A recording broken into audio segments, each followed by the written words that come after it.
Welcome to the Pixelated Perfect podcast. Hello, Patricio. Thank you so much for being on the Pixelated Perfect podcast. Hey, Diane. How are you doing? I'm great. I'm so glad to be here with you today. Yes, I'm so excited to kind of dive a little deeper into your career. I talked to you, it's been a couple months now, and then we had been in contact a few months back. And I really loved your story and where you came from and really like your passion and what you're looking for out of the future. So I don't want to spoil anything, so I'm not going to tell any of your big secrets because you'll reveal them now. So I would love to just jump right in, and I would love for you to kind of tell us, like, how did you get your start in design and kind of where are you today? What was that full process? That's awesome. Yes. Thank you so much for the opportunity. So it's been already a long time, right? Like it's been like I've been in the industry for almost 10 years. And so I started studying graphic design like in 2009. I did college at SCAD in the United States. So I'm Argentinian, to give full context to everybody. But I used to play soccer, and I got a full scholarship at SCAD, which was a school that I always wanted to go. And it was a great opportunity for me. And it was an incredible place where I made a lot of friends, and I had the opportunity to study with incredible professors. So yes, once in there, I did start with graphic design. And since I had a couple of credits that I transferred from Argentina, I went further and did some extra classes in usability, UI design, and then some front-end development classes in which I was really into. And I could make a minor in business. So I think that mixing all those skills was something that I always wanted. And once I graduated from college, I started my professional life in Chicago in a company called Acuity Group, which was acquired then by Accenture and today is part of Fjord Interactive. But yes, I was missing a little bit of Argentina, missing my family, my friends, which are really important in my daily life, and came back here and started working in several agencies and being into product in the day-to-day. And I think the most remarkable experiences that I've had, it was like I had the chance to work at RGA, which is a really incredible agency. And in there, I was in the experience design team, and had the opportunity to work for pretty big clients such as Nike, Google, Tiffany, and that was a really, pivotal moment in my career. And then after that, I got immersed in several fintech projects, and that was the moment where I started narrowing down more in which kind of industry I wanted to be at. And that led me to my first opportunity at a fintech in Argentina called ANC. And that's where another job opportunity came to switch to Nubank, a Brazilian digital bank. And yes, that was my past 3 years in my career, and undoubtedly was the best job experience that I've had in my life. And I had the opportunity to work in several MVPs in the insurtech industry. We launched with my coworkers, incredible, talented people. We launched a health insurance, and then I moved. Then we started to work in another type of insurances. I cannot talk much about them, but then I moved into investments, and my latest experiences were like working last year on the IPO of the company, and it was probably the biggest project that I've ever worked in my life. and yes, and now I have recently moved to Visa. So, well, there were a couple of different things that I wanted to learn in my career. So here we are. I'm sorry for my bad English. No, not at all. Your English is not bad at all. You're crazy. Awesome. Yeah, thanks for walking me through. There were definitely some things I had forgotten from the last times I chatted with you. So that was like, I was like following along on your journey. Okay, so I definitely have some key things I want to dive deeper on and hear more about. Sure. Kind of like starting at the beginning. So I want to hear, for everyone that doesn't know SCAD, like Savannah College of Art and Design, it's a super elite design art school. And I'm curious about, so you said you kind of majored in graphic design, minored in business, and you took some extra classes about usability, UI, front end. I'm curious, being at such like a like high tier art school, like what were those courses like for you, especially like some of those UI UX courses? What did that consist of? Yes, perfect. And at that time when I started at college, I always knew I wanted to do something related with web, right? Web apps were just starting at that moment. And there wasn't a major in UX. So, which the school has it right now. Actually, one of my professors is directing the course. Jason Fox, cool. an incredible guy. Starting through graphic, I think I had several like different. I have two other professors that I think that they were like impacted my career a lot. They are Marianne Kassem and Bob Newman, and they helped me through all the design mindset, not only through skills, right? And I think in that area, SCAD is incredible. I don't know. I believe that it's helped me to think and to refute things from a designer's perspective, which I believe they are really important in our process. There were some other folks that were doing like UI design courses, and I think I started to get in there just because I knew a little bit, but like once I got in there, I was like, okay, this is like, I'm totally passionate about this. Like Devin O'Brien, I remember, was my professor in the UI class, and it was incredible, right? Like it was like first times into getting into design systems, into understanding how the future at that moment of what we were doing, it was gonna be. Yeah. No, that's great. I think that a lot of product designers that come from like a graphic design background, I think having that knowledge about like colors and accessibility and like how to think about design is so important. And I think that that's like kind of that first step to becoming a great product designer, is knowing these principles, these art principles, not even design, just art in general. I totally agree. And you know what? I always presented, and I'm glad my professors let me do that. And this talks really well about them. I always presented things on screens. I knew I wanted to do my colors. They were all like RGB related, like all my printed stuff. It was like not a little bit shitty to not be speaking a proper English. That's funny. Yes. So yes, I was always prepared for that kind of medium, and in my case, I always knew I was getting into graphic design because of that. But it's true what you said. That's great.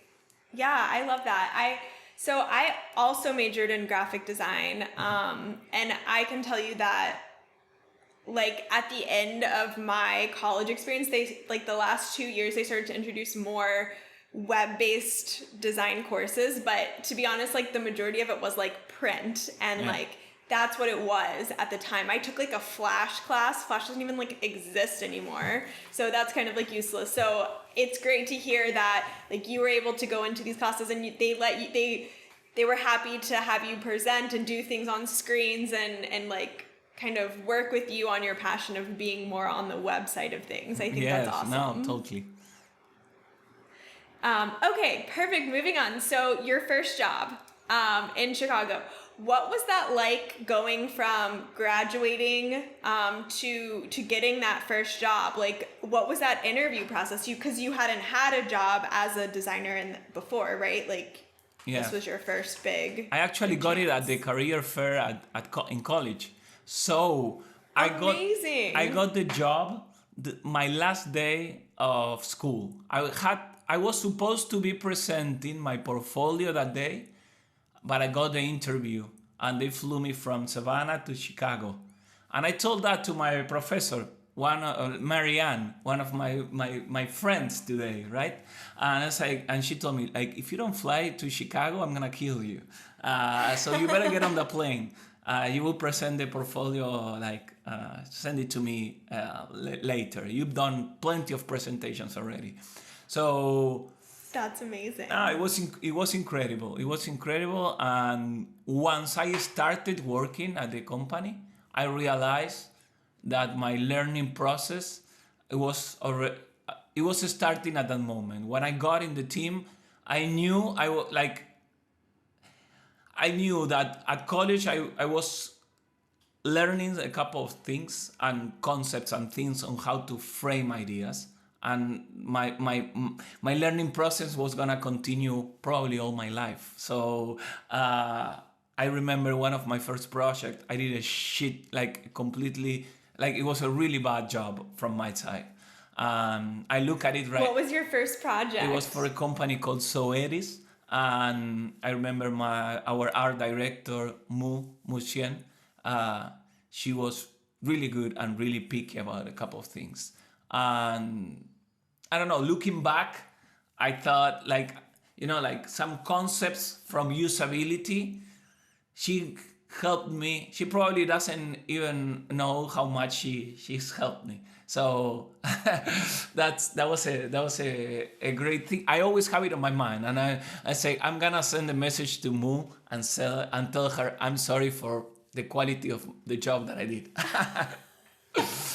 I mean, I think that's like very much a designer. It's like a designer thing, right? Like you look at any work you do, even something you did like, I don't know, 6 months ago, you look back at it and you're like, oh my gosh, there's so many things I would do differently now. I think that's like every designer has that feeling. Yes, no, I always have that feelings, and I kind of hate having that feeling constantly, but at the same time, I like it because it pushes me to want more. So yes. I think it is crucial in our profession.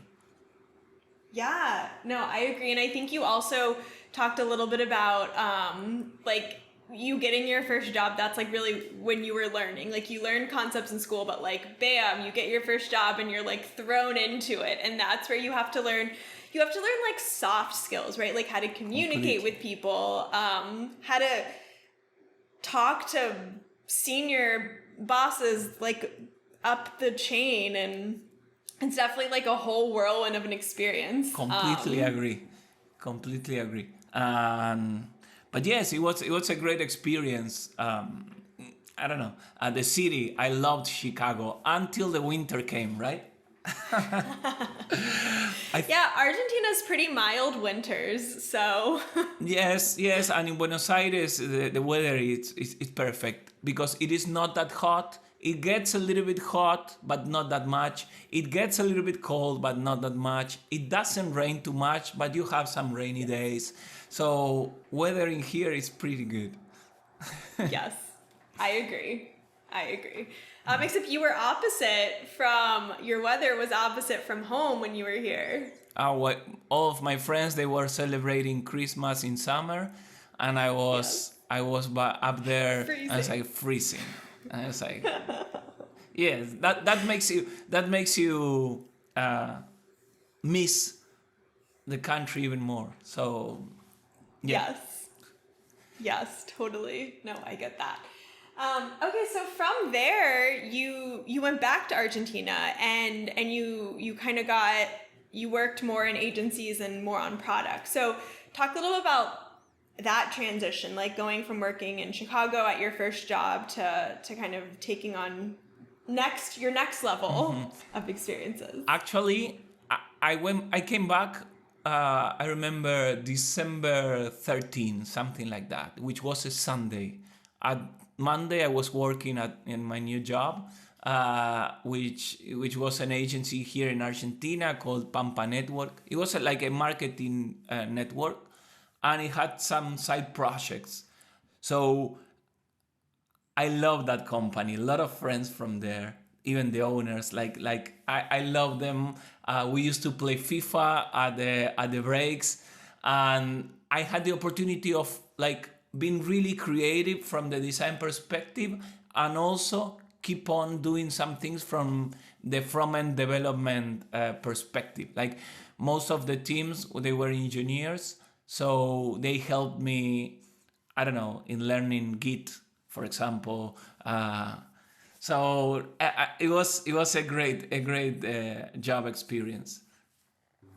Yeah, no, that's interesting. I want to hear more about like coming from a designer standpoint, learning more about development and learning Git. Like, do you enjoy coding? Do you enjoy that side of product? I really do, but up to a point. I think I am much better with descriptive languages, like markup language, like such as HTML or CSS, which are actually impacting the design, rather than getting into like back-end stuff. I did actually a full stack course, and then in the second part of the course it got really hard, and I was like suffering it. It's like I want this to finish as soon as possible.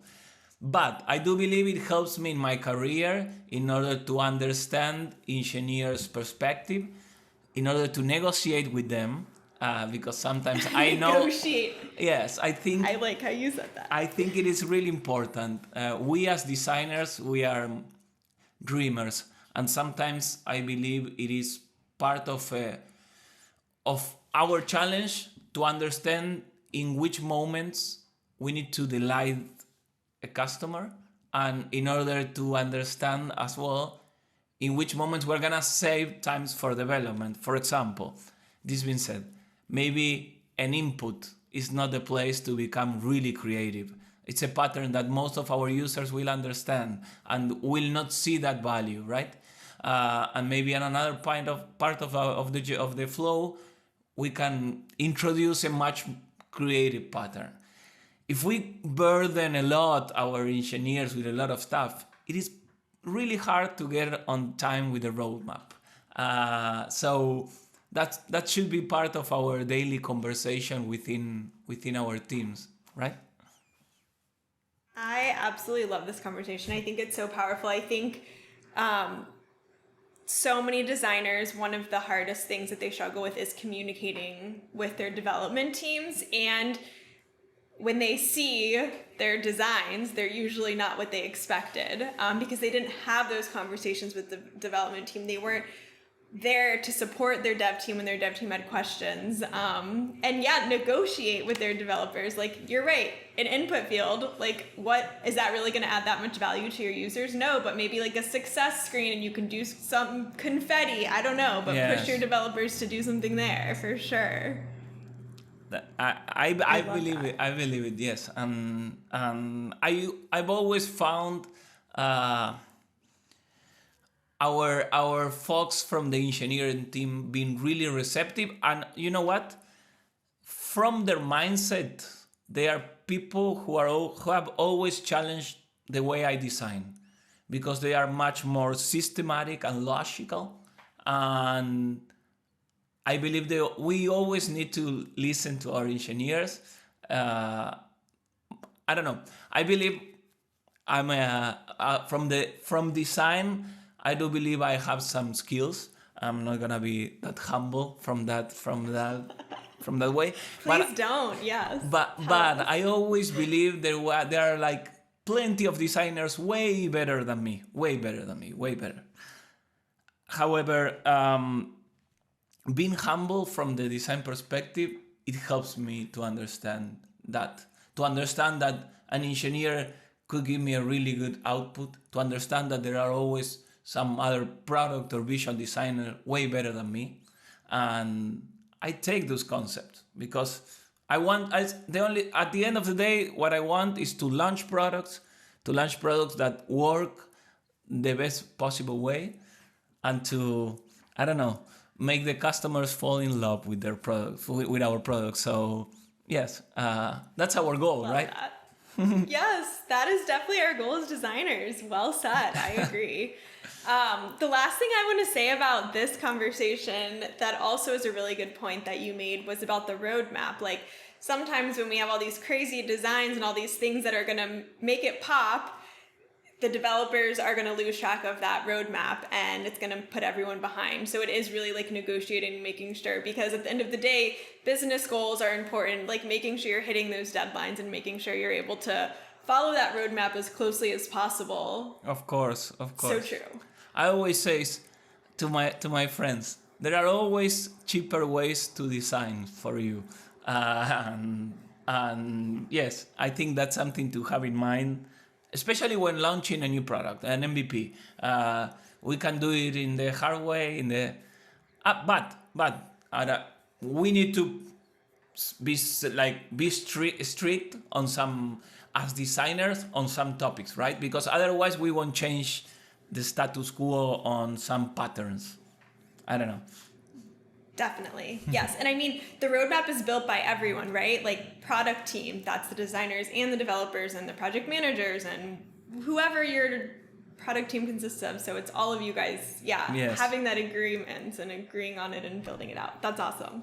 I actually do have some questions about MVP, but before we get into that, I want to talk about your work with RGA and working with these really big companies. What was that like to be able to work on a Nike project or Google or Tiffany? What was that? It was really, really good. I did like it.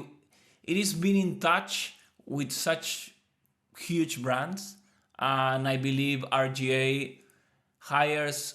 I think it's a company that does a lot of things great.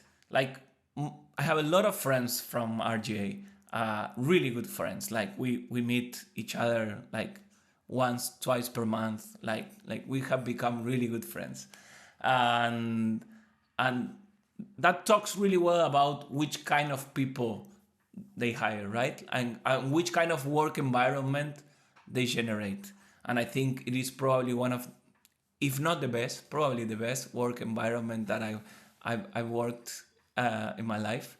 And then when translating that good vibes into the kind of clients that you're gonna be facing, I think it mixes with a great job. Like it is understandable that when working for Google, for example, from an agency perspective, sometimes you do like I'm not gonna say smaller jobs, but however, it doesn't have the level of depth that you will find when working in the day-to-day with the product, right? Like for example, I had to build a calendar for an event for Google within their Google Developers Day.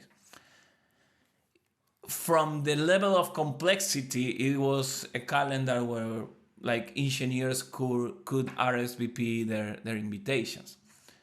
However, for me as a designer, it added me a lot. It was like, okay, started to work with people from Google and also to understand their ecosystem, understand their at that moment was like their material design type of design system. So as a designer, it's a really, I think there is always like moments for everything, and working in an agency, it is a really important step, especially working at an agency that has that type of clients and that type of vibes. I think that was, I love what you just said about all of that. I feel like I keep saying I love what you just said, but I'll just keep going. I think that having that experience at an agency, and especially working with these really big companies, like you said, it's like you're kind of working not fully in their ecosystem. It's like you get to see it, but it's like a little separate. So you have like, yeah, just like all of that, those dynamics, I feel like probably was such a learning experience as a designer. Yes. To have your hands in everything and work with so many different companies and learn so many different, like MUI, or I'm not sure what Nike uses, but using all of these different techniques and tools that their internal Yes, teams use. and to be a little bit selfish as well, to build up your portfolio, right? Like probably you need a portfolio that is built on big clients. You want your portfolio to be part of like big Right. clients. Yes, So that's a really good point. You know, working with an agency, you get to put in all of these case studies into your portfolio versus working with one company while you're doing all of the tiny details and working super hard. You don't have that same kind of wow factor in a case study. yes, yes. So I don't know, like those kind of things are important when choosing which agency, which type of work you will do at some part of your life. Yeah, I think having some kind of big name in your resume like resonates and looks Yes. really good. Of course, you can. Of course, we can see it in different ways as well, right? Like I can be a designer who goes to a smaller agency and works from scratch on brands, and you become like on brands, on design systems, right? Like in my case, I was working more within the experience design team. So for me, working on the experience with their design system, with their brand, that was like even better and beneficial for me. Sometimes you can work from scratch on a new brand or in a new product. You can work either on the branding. In my case, I would work on a design system from scratch. So that gives you the opportunity to be like, okay, to do whatever you want, or whatever, not whatever you want. We never do whatever we want 100%, right? But at least to be like really having the opportunity to build your baby, as we always say. Yeah, I mean, let's talk about building from scratch, MVPs. Like you've built a couple of MVPs, design systems from scratch. How did all of your former experience lead up to this, and what were the challenges you faced in the MVP world? Because there are many challenges you face, Yes, in design systems. And there are different, yes. And some, for example, at Ank, we build an MVP, and we build the whole product from scratch. We had an agency, which is a great agency, Design Has No Name, here in Argentina. They helped us with the branding. Then we started working.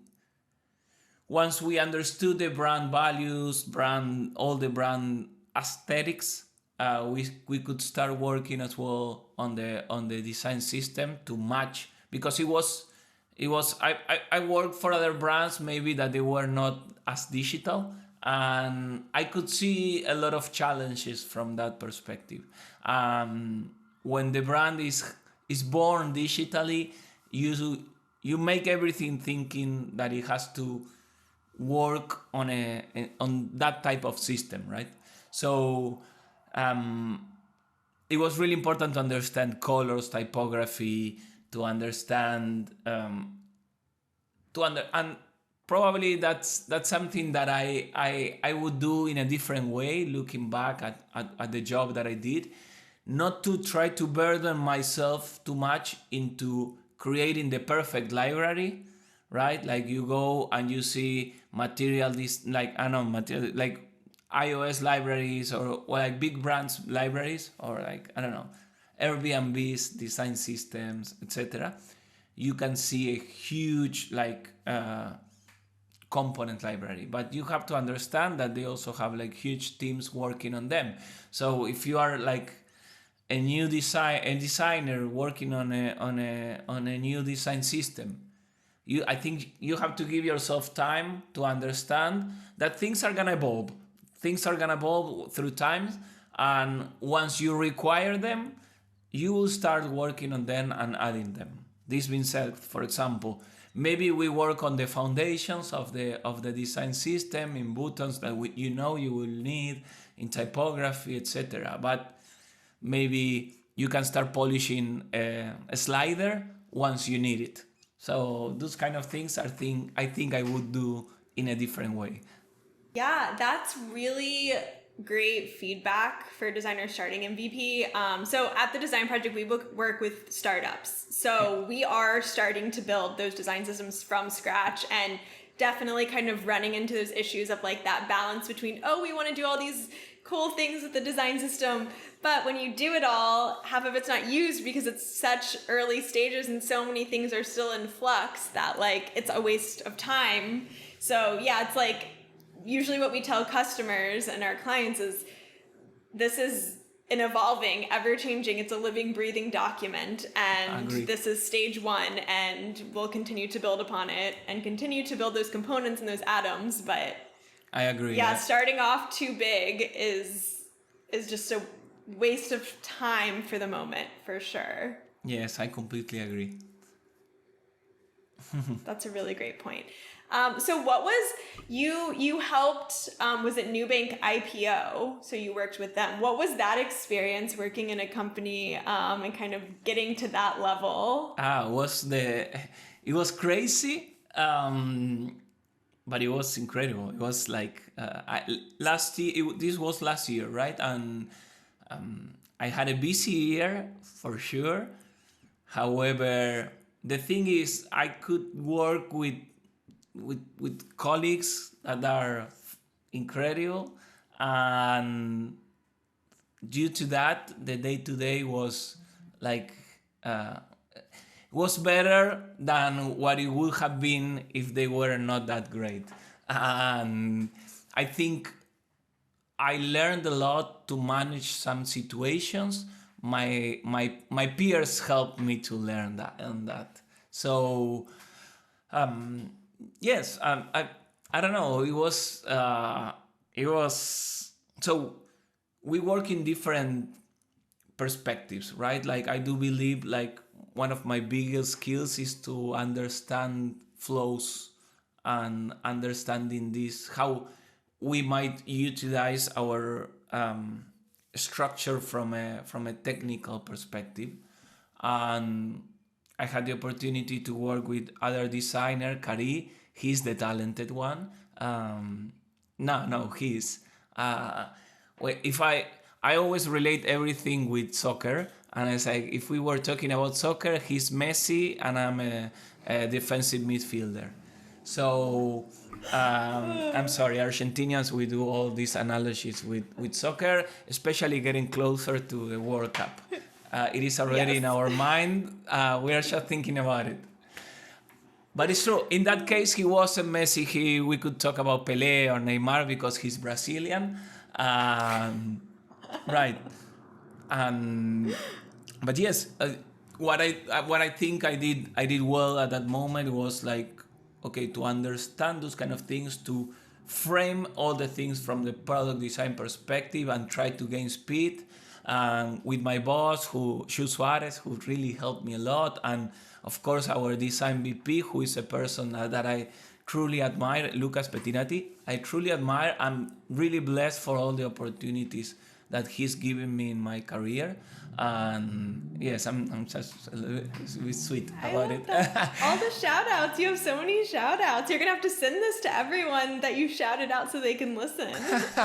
Probably. And I have more people because I haven't talked about Mike Dorca, who was my boss at Anc, or even Fede Gonzalez, who is incredible, talented boss I had at RGA. So I will have to name them before, because I think that's the best thing about my career and about the environment that we work at. We work with cool people and we can have fun, and that's we are blessed to that, and we have job opportunities. We'll give you some time at the end to shout out anyone that you missed. Okay, awesome. Sorry, I feel like. No, it's great. It's amazing. Well, let's talk about culture, because that is so important. And you've mentioned it throughout a lot of these jobs that you had, is that culture was really what was inspiring, and being able to learn from other designers, other developers, project managers, your bosses. What do you think makes a great culture at a company? That's a tricky question. But I don't know. Some people have like different. I think finding the exact balance between not that process oriented, right, and not being like, okay, all a mess. It's what makes a place, what makes a place great. When your day to day becomes, like meetings after meetings, it is because like, okay, something is not going well. And when you don't have any meetings, something is not going well neither, because what are you gonna be designing this by yourself? You're not gonna be talking with your engineering team or with your peers. So I think, and right after the pandemic, we have like we are all working remotely, and like we are facing that challenge. Sometimes I feel like really burnt after a full day of meetings, and I just need to go. Actually, I take the dog out, but she takes me. For a walk. We go to a square that I have close to my house. I throw her the ball, she comes back with it, Right. and it's like, she's helping me. I'm not doing this because of her, and I actually do it because of her. But but I think that balance it's a huge challenge. Of course, I understand some moment. For example, launching the IPO last year, I knew it was gonna be like that. I was like, fine, I'm totally on board. I really want to do this, and I know this year is gonna be tough. Perfect. Right. But then there are some projects in which we don't need unnecessary meetings. Like we can solve things in a faster way. Yes. I think that's so true. There's definitely that balance. It's like, first, us as designers are usually, not always, but usually like more introverted. Like we want to be at our desk and work versus like being on calls all day. That's not usually where we get our energy. Not to say that there aren't designers that aren't extroverted. Just I think I'm not gonna say like design. I'm not gonna say I'm extroverted. However, I do like to talk with people, go to a bar and there you go.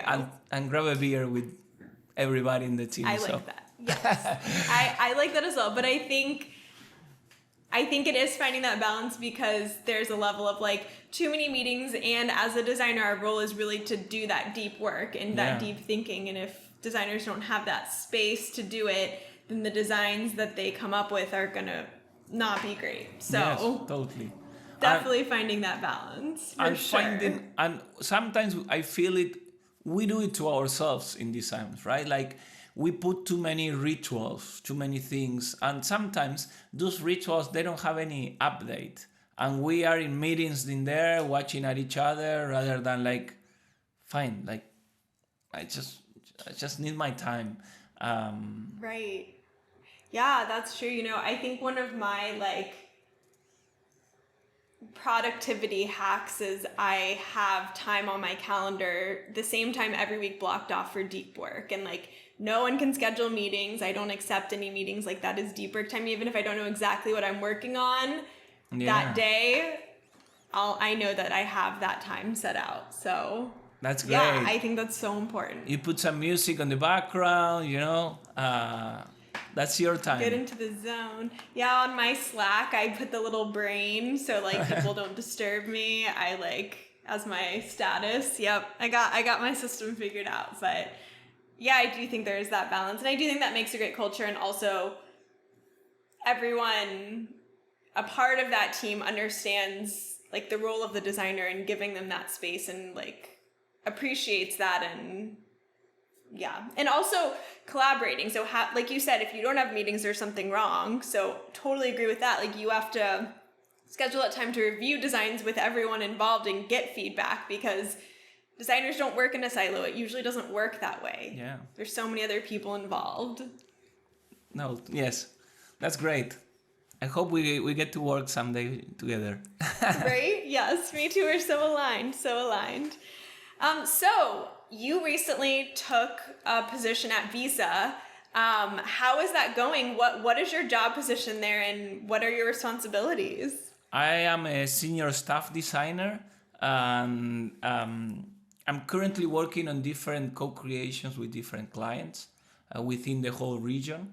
And these days, I'm really into understanding crypto and the future of blockchain, and how many, I don't know, which are the opportunities that are gonna come up for the users in a close future. It's something that intrigues me a lot, and Yes.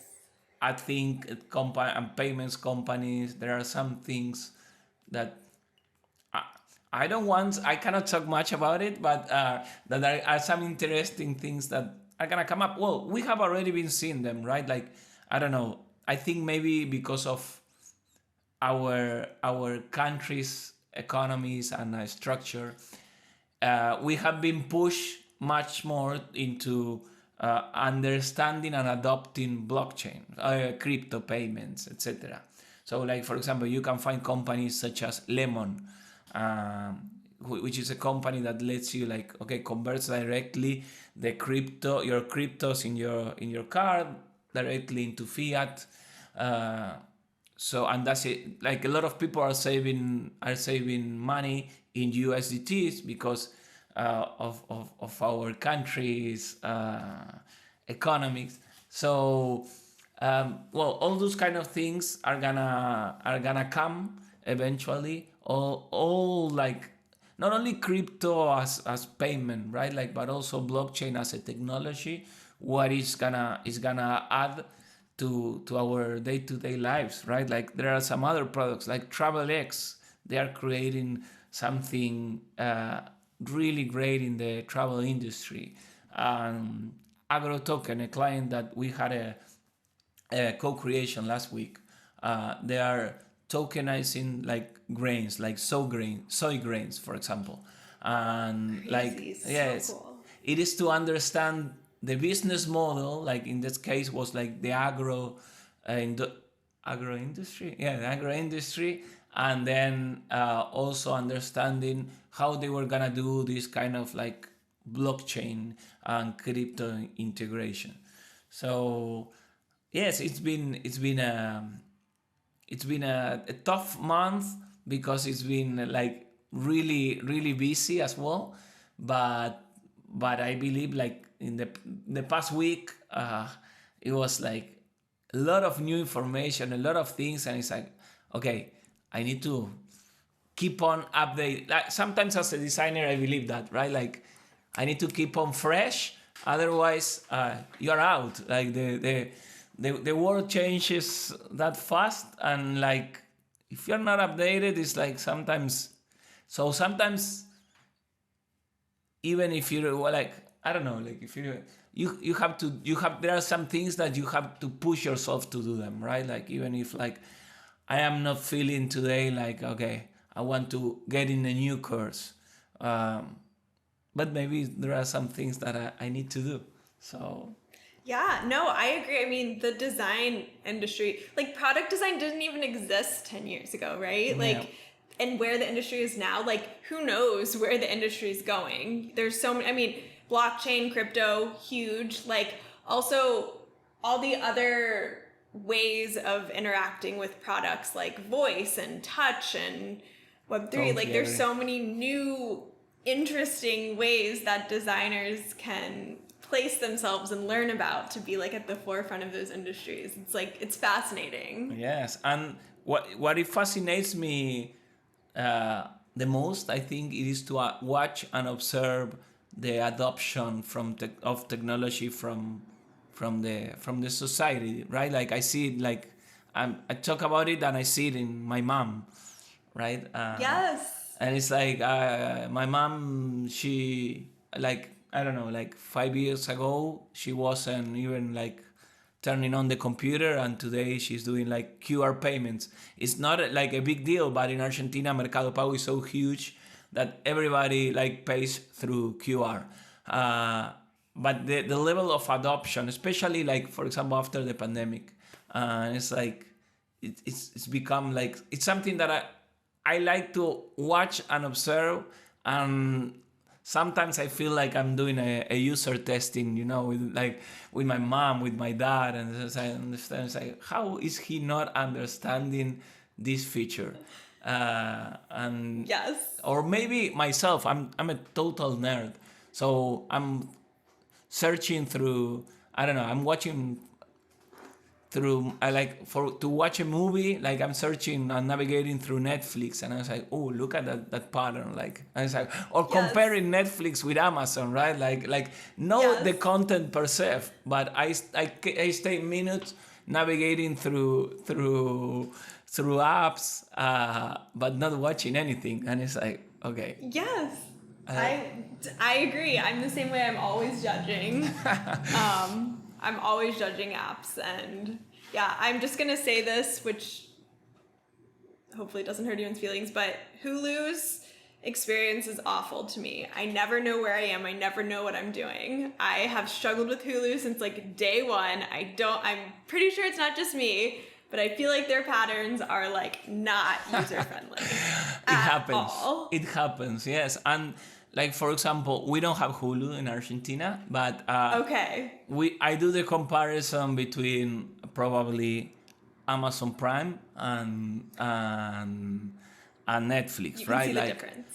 And I don't precisely love Netflix content because we are getting into something like a deeper discussion. I believe they are too much data driven and they are losing that artistic kind of feeling. And I'm really logical. Sometimes I don't understand what a Mustang from the 60s, 13 cassettes, and are doing in the middle of a TV show, right? And it's like, it's so complex. It's so complex that I don't understand it.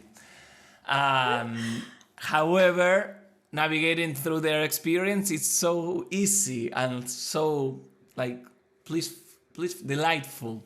Yes. But Amazon Prime. Agreed. But Amazon Prime has The Office, so I'm always watching The Office. I think it's been like my fourth time. I don't know. I mean, there's always a good occasion to rewatch The Office. Yes. So to kind of, I could keep going, but for time's sake, I think one of the last questions I have for you is like, where do you see yourself going in the future? Where do you see your design career going? Oh, that's tricky, right? It is tricky. I do believe I have a lot of things. This is like really cliche, right? Like, I do believe I have a lot of things to learn, but it is true. It is true. I know myself. I know in which kind of things I am naturally bad. And I try to push myself in order to become better, right? Like, I don't know. Like, my goal is to keep on improving in those areas and pushing myself to improve them. And the ones that I naturally do well, I know they're gonna come from myself. So I want to push myself and put myself into that positions in order to become a little bit more complete. And then in the future, I don't know honestly what is gonna come. I do believe which kind of problems I want to solve as a designer. So and yes, and I try to find that balance, like, because not having that balance in like work life, I am not a workaholic, and for me it is really important to be with my friends, with my family, to go play football, to go with people from the office, not only to work but also to grab a beer, to do. It actually becomes work at the end because it all makes a better environment. But when it's done naturally, it is better. I love that. Yes, Agreed. Well, thank you so much for chatting with me and about your career. I think we hit on some really interesting conversations. So I really appreciate you taking the time. Thank you. No, thank you for this opportunity and letting me, I don't know, talk a little bit about my experience. And I'm sorry for bringing a lot of people in because I'm really thankful. I work with like incredibly talented folks, and I don't know, like there are some people that I really admire, such as everybody that like all the people that I was saying to you, or like I don't know, Joaco Contini, one of the UI designers that used to work with me at RGA. He's probably visually one of the best with Kari, the other designer. It's like I cannot, like when I think about my career, is built with their work, right? Like I don't know, when working at Nu, we launched the life insurance, and I was working with Annie Cordani, probably the most complete and one of the best designers as well that I worked in my career. So like she has it all solved, right? So for me, it was really easy to get in a conversation with her and really, I don't know, like to enjoy the process, the design process with a person like that. And yeah, I don't know. That's it. I love that. No, that's wonderful. The people you didn't think were your mom and dad. So you should thank your mom and Thank dad. you to my mom. That would be like, I need an Oscar in my... Yes. I love it. No, I'm thankful to them in other areas of my life. However, they don't have a clue of what I do in my day-to-day. I get really pissed with my mom and dad. I love them, but I get so fucking pissed with them. And it's like, Mom, I how many times do I have to explain to you that this is not what I do, you know? So I wouldn't thank to my mom. I'm not going to be thankful to my mom and dad on this. What? Sorry, mom and dad. Sorry, Mom. Awesome. Well, thank you so much, Patricio. And I can't wait to continue to follow your journey and see all of the awesome things that you end up doing. Awesome, Diane. Thank you so much. Me as well. And hopefully we will work together in the future.